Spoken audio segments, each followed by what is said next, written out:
Hello, my dear Enders. Now let's talk about Frankenstein. Bum, bum, bum. It's alive. Sorry, got carried away. Now, as you all know, Mary Shelley's most famous work was published in 1818.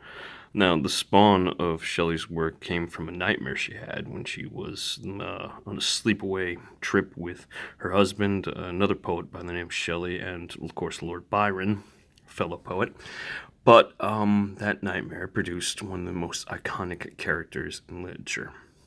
And, of course, if you don't know the story of Frankenstein, it takes place with a very brilliant Dr. Victor von Frankenstein, who believes that he can hold back death through the use of electromagnetism and freshly sewn together bits of corpses. And what he creates is, of course, the creature, who is misunderstood, sympathetic, and slightly homicidal.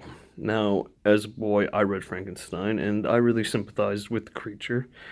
I absolutely loved it. It was a great novel. And of course, Hollywood has marketed and franchised into pop culture this iconic character from 1931's Frankenstein starring Boris Karloff to 1994 starring Robert De Niro and Kenneth Branagh to 1974 starring Gene Wilder and Peter Boyle. And of course, the most recent adaptation of our beloved Frankenstein is the Penny Dreadful series. For those of you who have watched it. Now, Mary Shelley's book warns us about the dangers of overachievement in science and trying to play God, and when our creation has, as the phrase would go, Frankenstein on us. Of course, that was never the creature's name, but it's a common misconception. But I'm ranting again.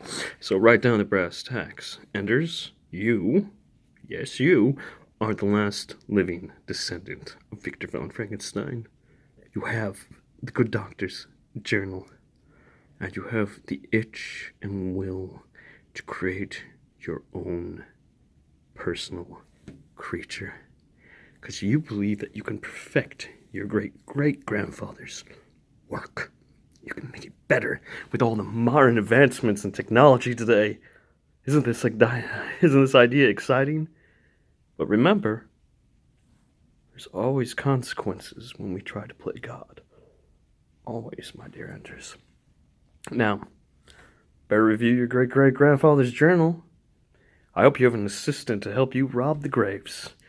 My dear entirely Enders, allow me to say it. It's alive! Alive! Now tell me, what happened after it's alive?